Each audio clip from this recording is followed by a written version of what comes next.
Good morning, everybody. It is June 17th, 2022, and it is about 11 a.m. on the East Coast. So if you're joining us live on Facebook, welcome. If you're listening to us on the podcast, hi. Nice to have you back with us. So Tales from the Heart is a podcast from the Hypertrophic Cardiomyopathy Association. And if you follow us, you know that we jump around on topics. And today we are actually going to be speaking with Ed Jackson, who is an HCM warrior and patient. And we're going to be discussing a number of aspects of his experience with HCM. If you are interested in participating in a Share Your Story program, please go to our website at 4hcm.org and you can put in an inquiry through our volunteer system to be part of the Share Your Story program. So why is sharing our story so important? Because there's a lot of commonality that is hidden behind the veil of normalcy. And today, Ed and I are going to talk about his diagnostic journey and some aspects of his HCM care that I think will resonate with a lot of you. So I hope you join into the conversation, give us some of your experiences and feedback if you're joining us live on Facebook. And with that, I welcome Ed Jackson to the podcast. So good morning, Ed. Good morning, Lisa. Thanks for having me. Absolutely. And for those of you who are watching on Facebook, he's got a really cute dog behind him. If you're watching on a podcast or listening on a podcast, you can't see the cute dog. So you're missing dog action. So Ed, the first time we spoke was way back in 2018, which seems like a lifetime ago with everything that's happened in the past 2.5 years. So let's talk about 2018. What was happening? What were you feeling and what happened? Oh, geez. 2018, I was dealing with a lot of symptoms, racing heart and arrhythmias and shortness of breath and dizziness.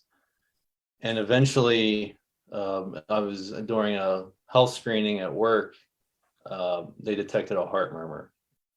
So my doctor ordered a echocardiogram, and then it was discovered that I had HCM. So that's how I was diagnosed. So that gives you an answer. But prior to 2018, were you noticing anything? Did you have other conversations with healthcare providers that may have given you a different answer for what was going on with you? Yes. So we all know HCM is tough to diagnose, and it was tough in my case. And for me, my doctor, more or less blamed it on anxiety. So, the HCM symptoms can sometimes be masked as anxiety. It's not hard to imagine racing heart and shortness of breath and chest pains, are also similar to anxiety symptoms. So that's basically what I was diagnosed with. So that was like 2016. They said anxiety.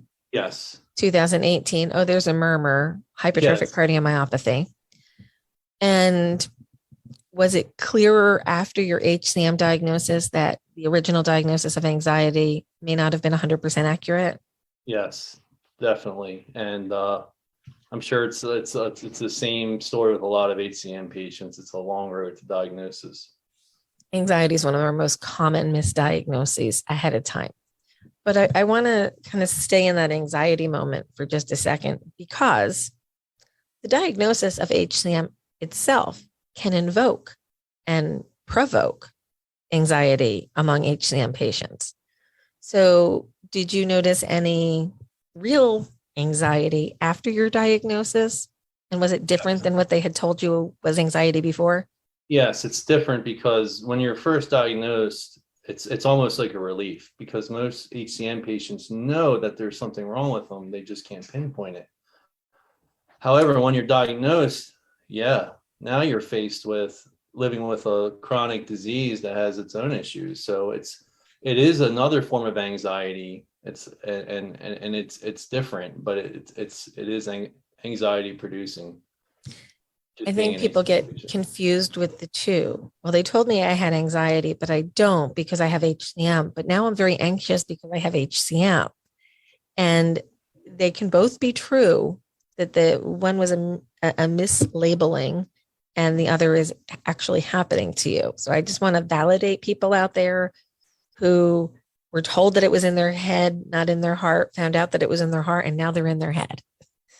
100,000%. I mean, that summarizes it perfectly. You know, when I was first diagnosed, my risk of sudden cardiac arrest was pegged at 10%. So for a young guy to know walking around that you have a 10% chance, this is pre-treatment with any medication. My first meeting, 10% chance. And this is with a local cardiologist who gave you these numbers. That was with my UPenn cardiologist. Okay, your UPenn cardiologist. So, okay, your first center of excellence. Yes. And so if that doesn't cause anxiety, I don't know what will. So let's take this back a step. So you were diagnosed at a local hospital and you live on the East Coast, Northern East Coast, Central East Coast, actually. And tell us about your local cardiologist. Nice guy, right? Great guy. Really nice guy. Great reviews. Doctor in his 50s or 60s. Excellent cardiologist. However, he had a hard time. He had a hard time telling me my diagnosis because he had never seen a patient with a gradient as big as mine. So, he was very honest, and basically I needed to seek treatment elsewhere. Sometimes your local cardiologist can be very nice. You can have a great relationship with them. They can be a great doctor. But when it comes to HCM, you really need to see a specialist because your typical cardiologist just doesn't deal with a lot of HCM patients, the bulk of their patients. Practice. Yeah, exactly. So this great guy says you might need to go off someplace else and have surgery. And you went to the internet, and what did you find?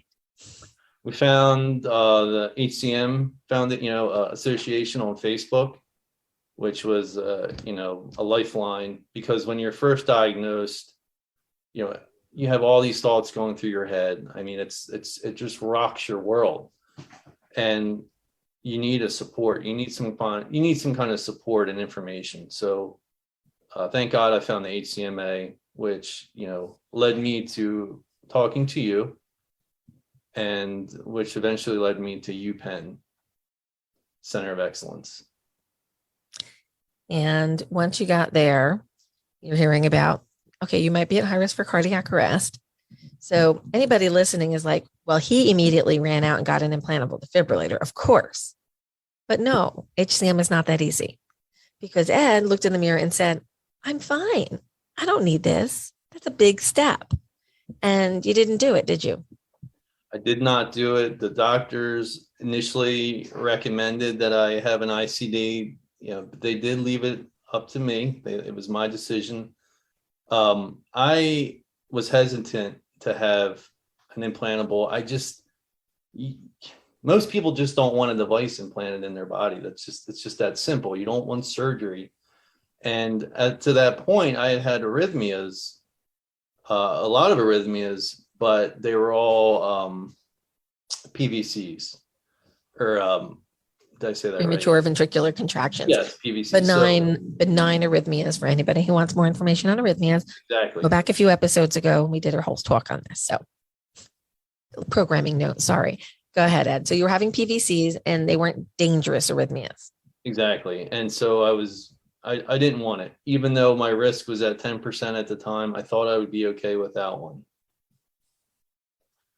Fast forward to 2020, and I had a run of ventricular tachycardia, which scared the living daylights out of me. And as soon as I had that run, easiest decision I ever made, scheduled the surgery.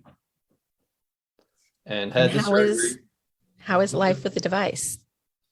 I don't even know it's there. You just get used to it after time, and I don't ever think about it, and unless I'm looking in the mirror and I see the scar, I don't even think about it, and it's just peace of mind. As soon as I had the surgery, I felt like a weight was lifted, because I should have had it sooner. So now that the device is in and it's set in your body and you're healed from the actual surgery, when you feel your heart acting up or giving you some arrhythmia, PVCs or otherwise, what crosses your mind? I don't worry about it. It's just having protection. It doesn't, it's not like it was before when you have a run and you're like, oh my God, is this it? It's peace of mind, and I don't even think about it. So let's pivot a little bit here. The theme of our month is exercise and HCM. So let's talk a little bit about what your exercise life looked like 2016, 17, 18, working into the diagnosis. What was exercise?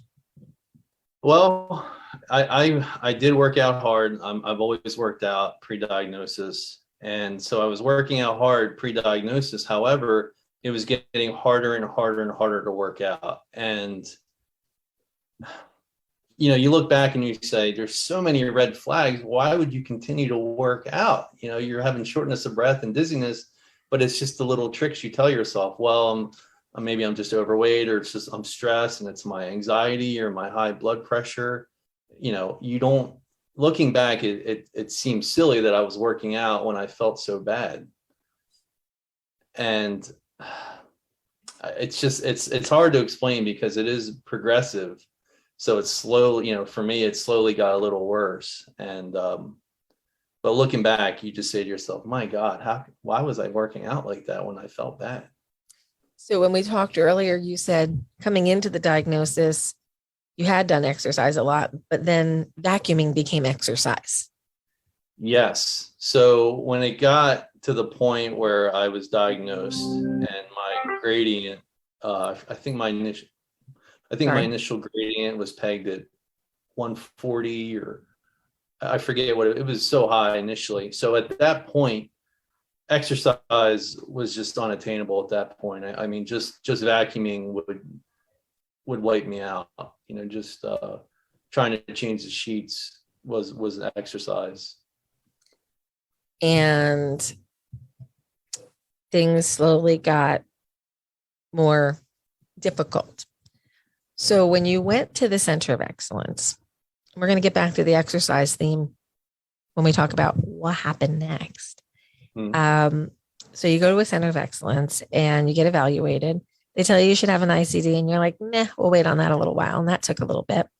But they also offered you an opportunity to learn about a clinical trial. And tell me a little bit about what, and I want to take like 10 steps back here. So you're not feeling well. You go to a center. They say, hey, there's these things called clinical trials. And what was it that made you say, yes, I want to learn more about it? And let's just kind of take it in the steps that you process the information. So why did you want to even learn about it? Well, for one, I felt so bad, and I knew, there were some drugs out there that can help. They can help with the symptoms.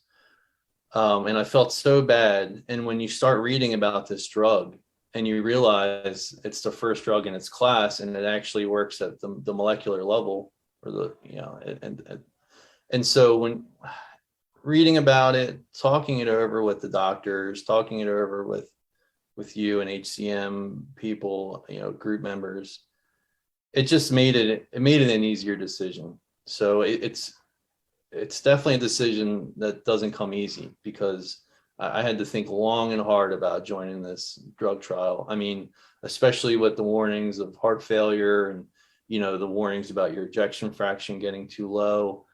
All that is very worrisome. But when you feel that bad, it gives you that little push to try something different. So you tried. Well, let's go in the steps.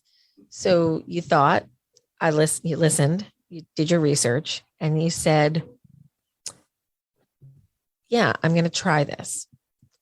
Do you think joining a clinical trial required any bravery? I don't consider, I wouldn't say that I'm brave for doing this, but it's a tough decision. It's definitely a hard decision. It takes a lot. I'm going to say, I think it takes bravery. I've been in a clinical trial. You don't know what's going to happen. It's a trial. And it takes a little bit of faith, a little bit of luck, maybe, and a little bit of bravery to be aligned with a good clinical trial and take that step. And I want to acknowledge that for everybody who says yes to a clinical trial. We are ourselves putting ourselves out there and saying, I'm going to try. Maybe it'll help me. Maybe it won't. But it'll definitely help somebody else, because if it's a positive, yay, we have a positive trial. If it's a negative, we will abandon this thought process and head to another one. So I think joining clinical trial is a brave thing. So I think you're brave. Thank you. Okay. So we've got the bravery moment. We signed the paper, and let's just talk about the processes. So you were in the Explorer trial. So we can say that. It's a closed trial, so we're happy to talk about it after the conclusion of the trial. And that's what we're going to talk about today. And we're not going to talk about any other trials that he may or may not be in. We're sticking on Explorer today. So you sign up, you go in for your pre-testing. What was the process like to get onboarded to a clinical trial? You have to meet with the clinical coordinator. You meet with the cardiologist, review all your health data. There's, and this trial in particular, there's a lot of follow-up appointments, a lot of echocardiograms. So, and you have to meet the criteria. Yeah, I know this. You have to be obstructed. So I luckily I fit the criteria. And I got lucky too, because I was diagnosed in 2018. I got diagnosed right at the right time. It sounds weird saying that, but I got so fortunate to get diagnosed when I did. I actually remember speaking to you originally and going, your timing's pretty good. There's some stuff going on right now. You might want to check it out. And that happened. So you talked to the clinical coordinator. There's some blood work, EKGs, echoes, and you had to make a number of trips back and forth to the center. How often did you have to go back, and was it inconvenient? So it was pretty frequent. I think at first there was a few. I think it was a couple weeks. I had to have follow-ups every 2 weeks, and then it became every month. I'm very fortunate. My employer was 100% supportive of me, and I think that's key. And I'm very fortunate, because I did have to take a lot of sick time. So that is one issue facing patients, is you're going to have to take sick time. And we did talk about this earlier, how actually wonderful your employer was. Excellent. I know it sounds silly, but by following the rules that were established through the Americans with Disabilities Act and following, just good employment practices, they were good to you. And now you are even more committed to them. Absolutely. And I think that's great. I work at the Health and Safety Department at the University of Delaware. And, I'd like to give a shout out to my supervisors and all my coworkers. They've been super supportive, and I couldn't ask for a better group of people. So I'm really lucky. Well, we thank the University of Delaware for being a good employer and being compassionate and reasonable when somebody's dealing with an unfortunate diagnosis and a difficult path. So bravo, University of Delaware. And I had to file for FMLA in 2019. So I could not. At that point, I was missing work due to sick days, just not feeling good at one point. And so I did have to have a reduced work schedule. So it got to that point. And they were accommodating. So that's fantastic. And we'll get to the conclusion of where are we today moment when we get a little further here, but fantastic for them to have provided that. So you're in the trial, you're going back and forth, your employer's being accommodating, and you do the whole trial. You finish the entire trial, and you we'll say this because mavacamten is the study that we were talking about. So it's Explorer, which was looking at MAVA in obstructed patients, now known as Camzyos, and is now available to everybody because it has been FDA approved, and you are currently on the medication. And I want to talk about how you're feeling today. Yeah, I feel good. I feel much better. I feel it's night and day how I feel. I almost feel bad saying that because I know everybody's results are different. So I'm not trying to gloat, but I do feel much better. I know everybody's results are different, but it's made a huge impact in my life. And there's a lot of times I don't even think about my heart now. Now, again, I feel bad saying, I almost don't want to say that, but everybody's results are different. But I do feel a lot better overall. And my arrhythmias have gone down in frequency. I don't have the shortness of breath like I used to. So I do feel much better. So let's talk a little bit about where you were and where you are. So you had a pretty high gradient. Your wall measurements were kind of in the average HCM range, the 2.0-ish area, I believe, 1.82. Yeah. Your obstruction was pretty high. You were well over 50. I think you were over 100. Yes. And your symptoms, as you were reporting them, were very much tied to the obstruction. That was the driver of the symptoms: shortness of breath with exercise, with exertion, chest pressure. They were very common obstruction symptoms. And how frequently are you experiencing that type of symptom today? I don't experience minimal dizziness right now. I mean, before, every day was filled with dizziness. I don't have chest pains right now.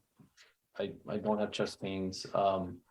Minimal arrhythmias compared to before.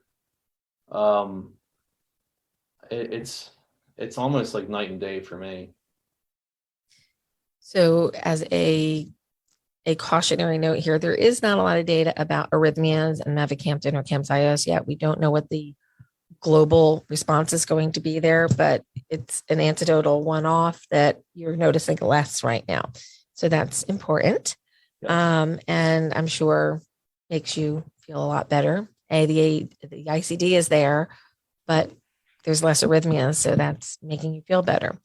What are you able to do in terms of exercise today? So I can ride an exercise bike. I ride I have a mountain bike. I don't do any hard trails or anything, but I can bike around. I can lift. I can go to the gym and lift weights. I can go hiking. My favorite activity is kayak fishing. I'm able to do that again. And the main thing with me is you just have to be careful with your intensity. I don't push myself too hard, and you have to be mindful if you're lifting weights of how much rest you take. I don't work out like I used to. I take long rests when I work out. So you have to. Yeah, I am able to exercise, but I'm safe the way I do it. So you went from intense exercise to vacuuming being exercise to moderate exercise on a regular basis. Yes. And you're back. Now, yes. I see, this is Lisa's editorial comment, like I put little asterisks all over this one. You see people who get diagnosed with HCM and they'll report their life before HCM, and then they'll report a decline in their functional capacity. And then we try to kind of hold on to what they've got left. That's what we've been doing, other than, surgery and alcohol ablation, which can get rid of obstruction as well. And then you see improvement again. What you're explaining is it's not a roller coaster. It was getting bad and you're now getting better and you're back up to almost where you were before your diagnosis, but you still have HCM, but you're able to be functional. Yes. That's pretty intense. It is. It's amazing. I mean, when you're initially diagnosed with HCM, like you said, a lot of people had past lives where they were very active. Yeah. So the thought of not being able to do your activities anymore, it's devastating. It's a huge loss. And to be able to do this now, it's incredible. So what's going on with work now? What are you able to do for work? I work full time. I work 5 days a week. Just like I used to. I have full clearance. I mean, I don't have any restrictions at work, basically. So your employer, who followed the Americans with Disabilities Act and followed FMLA to the T and gave you the time to do what needed to be done, is now benefiting because you are now back in full-time capacity and doubly committed to a company who took care of you when you needed taken care of. Yes, 100%. Absolutely. Employers out there, are you listening? It works. Use the system. We don't want to have accommodations, but when we need them, if you give them, you get a lot back. And I will say this too, filling out, declaring FMLA, doing that is very stressful because you're worried about your career. You're worried about how are people going to respond to you? Are people going to think that you're faking it? There's so much stress just declaring that FMLA. I'm glad it all worked out because it did. I am too. And as some may know, I am a former human resource manager. So I know how the rules are supposed to be applied. And I also know how some employers maybe not follow the rules so well. So I encourage all employers to follow the rules. And this is the way it's supposed to work. You take care of each other when we have to, and your employees come back very happy and willing to contribute back. So I think that's really, really important. So I want to take another little bit of a turn here. As you know, an HCM patient's experience is varied and we all come from our own perspectives. So you came out of a community cardiology practice in 2018, found the HCMA and found a center of excellence. Can you tell us a little bit about the difference between community-based care for HCM and center of excellence level care in terms of knowledge, ability, and services? Yes, it's a big difference. My local cardiologist, like I said, he was a great experienced cardiologist, and I thought that my local hospital group was top notch, and it is. It's a good group. When I went to a center of excellence for the first time at UPenn, I was blown away at the difference and just how they excel. How UPenn Center of Excellence has a Center for Inherited Cardiac Disease. That's all they deal with is HCM patients. So it's night and day. And if you're diagnosed with HCM, I definitely recommend seeing a Center of Excellence. It's a whole different level of care because they're specialists, and your typical cardiologist, even if he's very qualified, even if he's a family friend, or even if he's nice, most likely he doesn't specialize in, or he or she doesn't specialize in HCM. So I can't recommend enough going to it. No, and even if he's a she. Yeah, exactly. There are great individual cardiologists all over this country and beyond. But if they don't have specialized training or experience in hypertrophic cardiomyopathy, they're often likely to miss new advances or subtle signs of, problem in HCM. They don't appreciate every aspect, and that's okay. They don't have to, as long as they're willing to provide you with local care while working in concert with your center of excellence. And that's why we've created HCM Academy, so we can teach local and community cardiologists a little bit more about HCM, and then create best practices on how they can work with a center for co-managed care. So it works. And I still stay in touch with my local cardiologist every now and then, just to fill him in with where I'm at. He's very, very happy and excited with everything going on. So the other thing I wanted to just kind of lean into today is the concept of chronic disease management.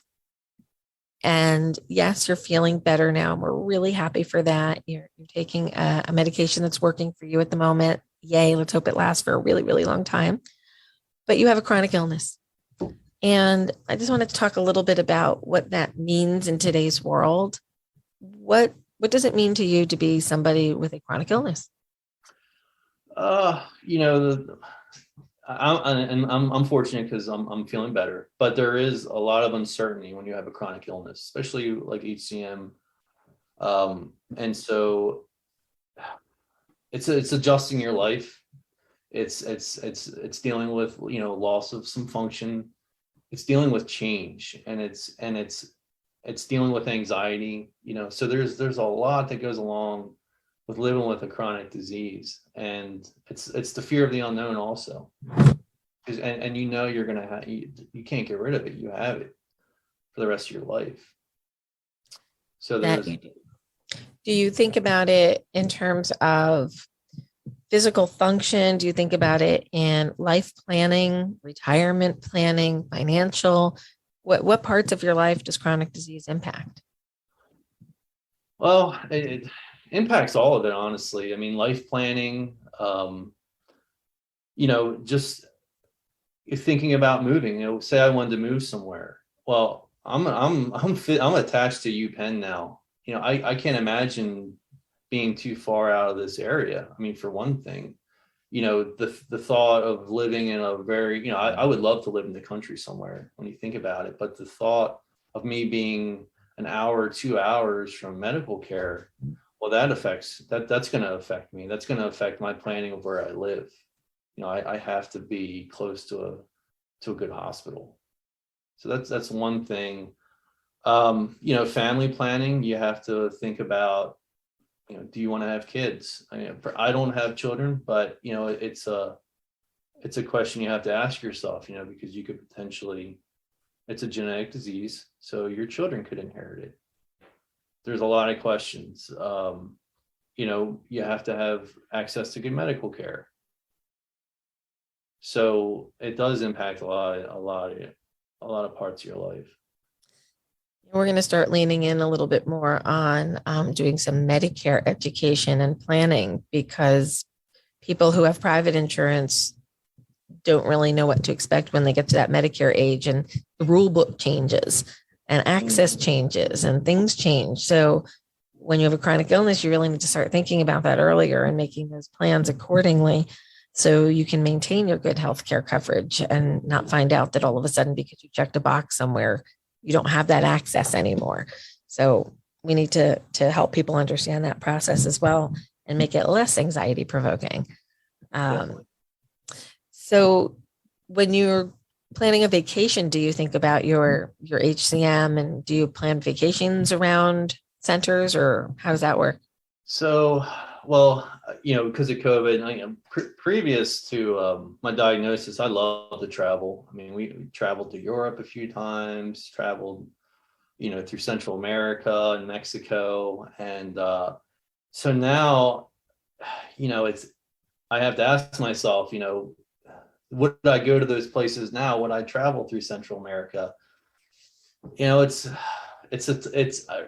a tough decision. I'm not sure if I would be comfortable going to some places in the world right now, knowing the condition I have. So I've just traveled locally since COVID. We have a camper, so we've been camping out a lot. So I'm fortunate in that respect, just locally camping. But I haven't done any big trips, honestly, since my diagnosis. But now I could start to plan, bigger trips. I'd love to get back to Europe. So would I. Yeah. I know. Someday we'll all get back out there, but soon, I hope. So it impacts everything you think about. Where am I going to go? How far can I be away? What's my emergency action plan? And I think there's a great deal just by talking about it. Like there's this whole subplot going on in the back of people's minds when you have a chronic illness. So work schedule, social activities, the news, the regular stressors of life, they're all there. And then you're going, and if I needed to rush to the hospital right away, I'm 3 hours away. And what was that I felt earlier? And are my prescriptions filled? Do I need to get some refills on that? Do I need to call some? There's all this other noise that goes on related to managing. It's like almost managing like a part-time job. It requires your attention whether you want it to or not. And just traveling, even for a non-HCM patient, is stressful. There's a lot of stress involved with traveling. So when you throw a chronic disease on top of that, it's 10 times as stressful. And I remember doing some trips a year or two before my diagnosis, and I was extremely stressed out on my travels, and I didn't understand. I didn't know why I felt the way I did, but looking back, it makes sense. Well, I always found that when I flew, when I had HCM, I would get down out of the plane and it was rough for an hour or so because of the pressure shifts. And I never really appreciated it until I'm post-transplant and I can get off a plane and I don't feel that. And I'm like, oh, I guess that was a symptom too. What you take to be normal isn't always normal. Yeah, it's incredible what you can get used to and what you can call normal. Looking back, I'm shocked. Me too. So Diane has asked a question that I just addressed. I don't know that I fully understand your question, Diane. She says HCM post-myectomy and her heart rate went down to the 40s with a pacemaker. Do all COEs do both? I don't quite understand the question. Not everybody who has a myectomy gets a pacemaker. It's actually not common. It's less than 10%. So I'm not 100% sure what the question really is. As long as you have a backup pacer, if you're going into the 40s, your backup pacer will bring the heart rate back up. I would talk to your center about that. Do all centers of excellence perform myectomies? No. Some of them refer out. Do all of them have the capacity to implant defibrillators and pacemakers? Yes. So I think I answered your question, but if I didn't, hit me back. And Diane, other Diane, we have two Dianes, two Dianesses actually. Now you're living in Spain and you don't have a contingency plan. Girlfriend, we need to create a contingency plan. Maybe we should set up a time to talk, and we do have some contacts out of the country, and maybe we can find somebody at least in country in case there's something that you need. So set up an appointment and we'll see what resources we can identify for you. So that would be great. Okay. So Ed, you did a trial. I think you're brave for doing it. And now you're on the drug and you're living your life on a drug that you started a trial for. How does it feel to have gone from a concept drug to something that's become part of your everyday? I've never had that experience. Most drug trials I were in, it never came to be. So what's it like? I'm just very fortunate. You just feel very, very lucky. Like you called me brave, and the doctors at UPenn have thanked me, for joining this trial. But when you're receiving the benefits of it, you just feel lucky. That I just feel fortunate. I can't say that enough. I mean, just how fortunate I feel to be at the right place at the right time, and to be able to be one of only a few hundred, or I'm not sure how many people were in the trial actually, but just to be one of a small number of people to be able to be on this medicine initially, it's life-changing. And you just feel amazingly lucky and blessed. So you bring up a good point. And I want to just dive into it for a minute, that you are one of only a few hundred people who've ever taken the drug so far. And with a lot of cautious enthusiasm. I say the data indicates that about a third of people will be responders and have a positive impact. A third. Not bad. Wish it was more. Maybe we'll figure out how to refine it to pick patients better, to know who will respond best. And we're all still learning together. So while certain trials maintain and they're going on, there is clinical utilization of this drug. I would really caution everybody who is considering starting a brand new drug that only a couple hundred people have been on, and it's agnostic to the drug, okay? Make sure you're going to a top level center. Make sure their imaging is stellar, because imaging is everything in this particular drug. And you want to make sure that you've been selected appropriately for the therapy. There might be some physicians who don't do large volume HCM and are trying to get into the game a little bit here with a new drug.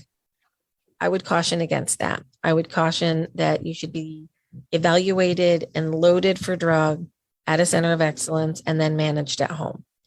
This is, in my view, the safest way to do this. The REMS basically say this, but there's some room for other physicians to become qualified to prescribe under the FDA's language.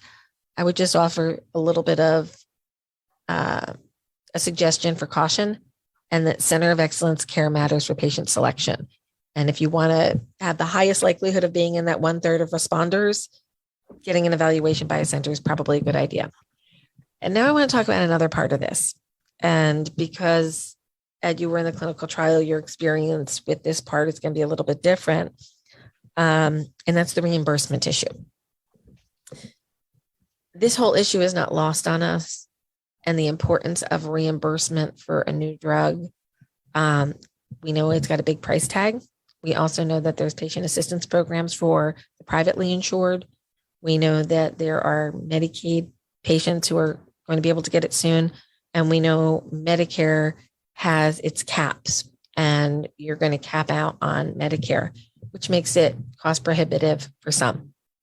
After copays, deductibles, donut hole, you're talking about $400 a month out of pocket, and that's just not affordable for everybody. So this is my little pitch that we all need to use our voices to make changes to healthcare. You're going to start seeing a lot more commercials on TV about PBMs and fighting back against them because they're gouging patients.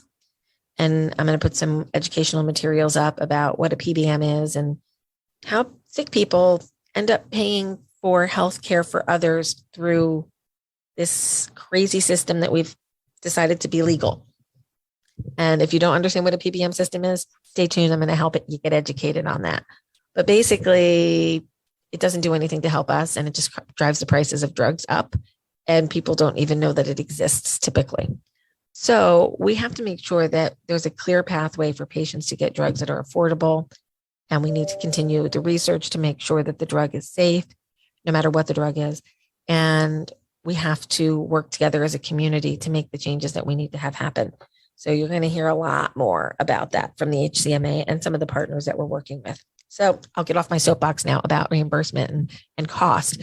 But it's an important issue, and we are going to be taking a lot of time on that. So, Ed, have you worried about, will you be able to maintain this drug if the patient assistance program disappeared?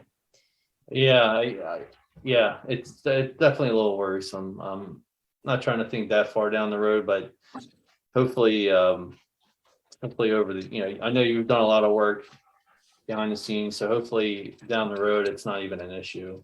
But and over time, with competition, maybe the price will come down also. That's what we can hope for. That's certainly what we can hope for. I have another question here from Lorianne, one of my favorite names. That was my sister's name, but spelled different. Are they starting soon tests for pediatric HCM? I'm assuming you're talking about the clinical trial, Lorianne, and that's probably not going to happen until maybe first quarter of next year, if I had to guess. But they know that we're asking for it. They know we need to do it, and we're okay. Your dog looks excited back there. Yeah, she's ready to go for a walk. She just went upstairs. Oh, okay. That was funny. Okay. So yes, you have a 7-year-old with HCM. Okay. So clinical trials have not been started yet. Let's learn a little bit more about the adults before we try it on the little ones. It's definitely coming, but you need a little bit more caution there, a little bit more caution. So they'll hopefully be in the next couple of months. Ed, what else can you tell us about your HCM experience? We talked about work, we talked about exercise, we talked about drug trials. What else? I guess just just the mental aspect of just living with a chronic disease. It's just life changing. When you get that diagnosis, your life's altered, for forever. And it's just want people to know, when lots of people have different chronic diseases, and it can be stressful, and you need a lot of support also. That's another thing too, is thank God I've had a lot of support from my wife and family. And so that's very huge too with HCM patients, is the support system, because you hear from some patients, and I felt bad too, when you complain so much about how you feel to your loved ones, and it takes a toll on them also. So you have to be mindful of who you're living with and the burden that you place on them, because they're dealing with it also. So you're dealing with the physical symptoms, but your support group is dealing with it also. So that's a big part of it. And I was very fortunate, that I had a lot of support with my wife and family. So that's a big thing. That's a really good topic to spend a minute or two on here. Last week I was at a meeting in DC, and it was different patients with different issues. And one of the patients was explaining her interaction with her doctor, and she used the word complain. I complained about this. I complained about that. Well, let's be real for a minute. Nobody likes complaining. Complaining is a nasty word. It's got negative connotation, and we complain because something's bothering us. I want to flip the script. I don't want to call it complaining. I want to call it reporting. We're reporting what we feel. It's not, to me, a complaint is when you do when it's annoying, like complaining that like my sweater is itchy. That's a complaint. Reporting that I can't breathe properly is a report of a bodily function that is serious. And I just think the word complain makes us, as social creatures, we don't want to complain. I was fine with my air quotes until I went into the hospital and they're like, we got no more treatments for you. It's transplant or nothing. Like, I didn't complain because I didn't want to be a complainer and I didn't want to be a whiner. So I just said, I'm fine. So honest reporting and communication with our family, our friends, our coworkers, it's reporting. I'm having a rough day physically. I'm reporting in, and be done with it. And I think if we help them understand that we're reporting, not complaining, maybe they take the information a little bit differently too, that you're not looking for attention. You're not looking for sympathy. You're just letting them know, this is my challenge right now. And I am having this experience. And it's not a complaint. It's a report. Does that make sense, Ed? That makes sense. Yeah. I mean, you're just being honest with your spouse or your partner. Hey, this is how I feel today. I'm just letting you know I'm having a bad day. I can't, you have to be honest. Like there's some days with HCM where you just don't have any energy at all. And you just have to be honest with your loved one and say, look, I'm sorry. I just can't be much help today. I need to lay on the couch. So you have to be honest, and but you have to be mindful of how you frame it also. You don't want to spark a fight or get to that point. But hopefully your spouse or loved ones or friends are understanding, because that's really important. I couldn't agree more. So I thought about that complaining word last week, and it's been rattling in my mind. So I've said it out loud to the world. And now maybe everybody will report rather than complain. I'm going to use that from now on. Even in doctor's reports, patient complains of. And when you're reading it as a patient, you're like, did I sound like I was complaining? I was just reporting.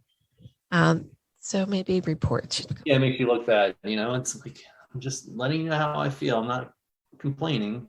Just state in fact, this is my reality. So what are I didn't tell you about this one. What are your hopes for your fellow HCM patients out there? I hope a lot of people can seek relief from this new class of drugs, Camzyos and its competitors. I really hope that this just is a game changer for HCM patients, and I hope there's more diagnosis also, because it's apparently very underdiagnosed. So you hope that more people, because there's people like us out there right now that aren't getting diagnosed and maybe will never be diagnosed. I can't imagine living in my 60s or 70s not knowing that I have this. So I hope that more people get diagnosed, and I hope that this class of drugs improves a lot of lives, and I hope this is just the beginning. More. You hope in the future that there's more drugs and more solutions, and these center of excellences. I'm sure they'll just get better through time with research and knowledge. I think it's only been 60 years since the first diagnosis of HCM, so it's amazing what the next 20 years could bring.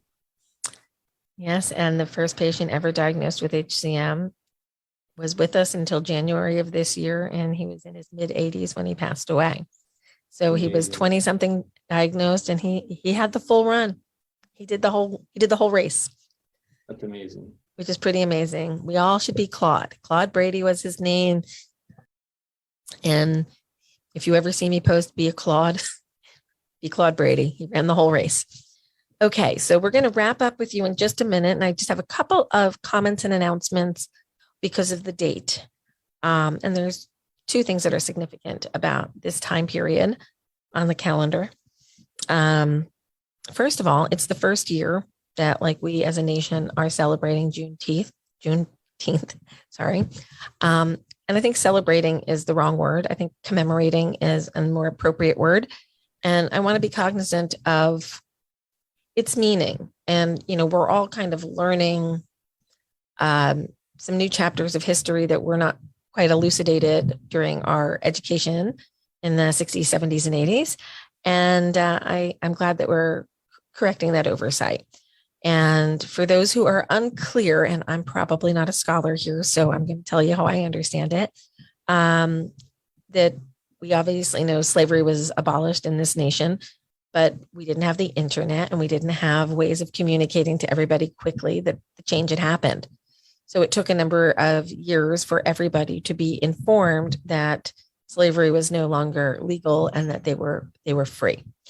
And it's kind of a beautiful thing. It's a freedom day. It's a freedom from bondage. And I think I can't help but always kind of look at where I am in my world and see connections. So on this day where it took a long time to get a message out to provide people with freedom and a voice, I kind of see HCM patients in our community in a similar space where we're finally getting to a point where maybe there's some new therapies and access to care, access to myectomies, access to other therapies, not only the brandy new ones, but due to Center of Excellence growth and awareness, patients won't be lost so long and we'll be able to get them on track faster. So I make the connection that maybe we're entering a period of more freedom for our patients as well. And I want to double down and say that our efforts on health equity in HCM are going to ramp up over the next couple of months. It's critically important to us as a community that everybody get diagnosed, regardless of where in the country they are, rural, suburban, urban, whether they're Black, white, Asian, Native American. We want everybody to be treated with the dignity and respect that they deserve and that they should demand. So we're going to be working on that. Secondarily, to me, this is almost like New Year's Day. June 12th was the anniversary of my sister's cardiac arrest, and June 16th is a double anniversary for me. It was the date of my sister's passing, and 5 years previous to that, I had survived a stroke on that day. So I get a little emotional around this time for lots of different reasons, but that's June 16th. Today is June 17th. So I tend to spend the last 5 days every year for the past 27 years reflecting and thinking about where we are as an organization compared to where we were 27 years ago. My stroke 32 years ago was a result of misunderstanding hypertrophic cardiomyopathy, which led to no antibiotics before my dental work, which led to endocarditis. And I'm partially blind in one eye and I have brain damage because of that. 5 years later, my sister was mismanaged with her HCM and succumbed to a cardiac arrest from amiodarone toxicity, mismanagement. And I've spent the last 27 years of my life to help develop programs and education so that nobody goes down the path that I went down or my sister went down. So it is June 17th, which means new year for me, fresh start, reinvigorated, lots of cool things going to be happening. We've just made another acquisition to our team. A gentleman named Cody will be joining us as our social media person. So you're going to see our social media really explode. Can't wait to get Cody on board with us.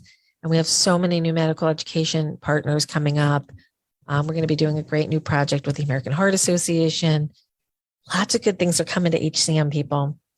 And you know why a lot of it happened? Because my sister Lori didn't make it. And because she didn't make it, that makes me want to make sure that nobody else knows how bad it feels when you lose your sister too young or any family member. I know we can't stop it all and we can't take away the pain from those of you who've also lost people.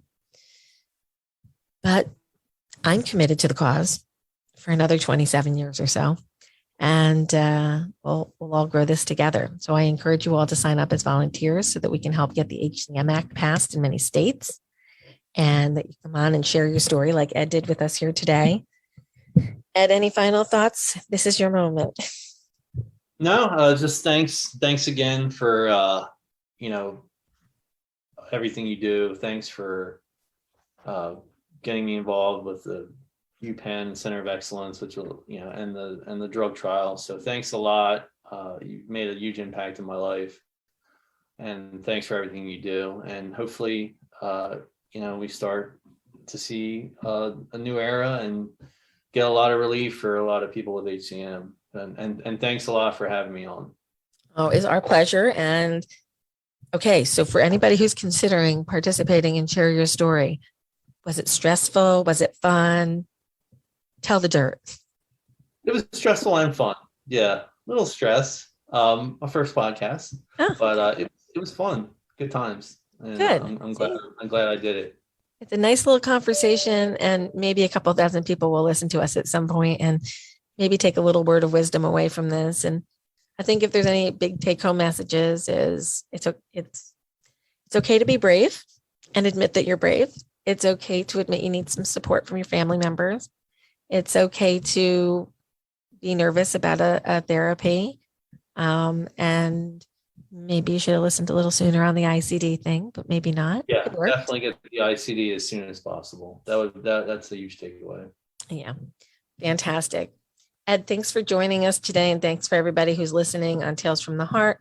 As a programming note, next week I will be here with Dr. Stephen Alman from the Mayo Clinic, and we'll be discussing exercise in HCM as it is June, and our theme for the month is exercise.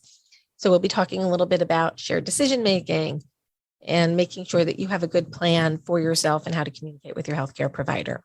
Thank you so much for joining us today, and have a great weekend. Have you enjoyed this episode of Tales from the Heart? We hope so. Please visit us at 4hcm.org, become a member, become a donor, become a volunteer. Great news, everybody. HCM Academy is now available online. What is it? It includes online sessions, learning about hypertrophic cardiomyopathy, patient stories, about HCM and their management, and an opportunity to join online live with an HCM specialist to go over the slides, ask questions, and dig deeper into your understanding and knowledge of HCM. All CME courses are free, and you can find them at 4hcm.org or at thehcmacademy.com. The Big Hearted Warrior Tour continues. For the latest dates, please check 4hcm.org, and thanks to our sponsors, Bristol Myers Squibb, Cytokinetics, Invitae, and Boston Scientific. Did you know discussion groups are available at 4hcm.org Monday through Friday? Almost every day you can find a discussion group. Whether you're interested in learning more about ICDs, pre-myectomy, screening your family, there's a discussion group for you. Even if you just want to learn how to balance your mental health, we have that too. So please join us for one of our live discussion groups, moderated by a peer volunteer, and you can sign up in advance at 4hcm.org. Just check the calendar for events. Please contact the Hypertrophic Cardiomyopathy Association at 4hcm.org or by calling our office at 973-983-7429. You can contact the HCMA by email at support@4hcm.org. Tales from the Heart, a podcast from the HCMA, is made possible through sponsorship from Boston Scientific, Cytokinetics, Tenaya, Invitae, and Boston Scientific.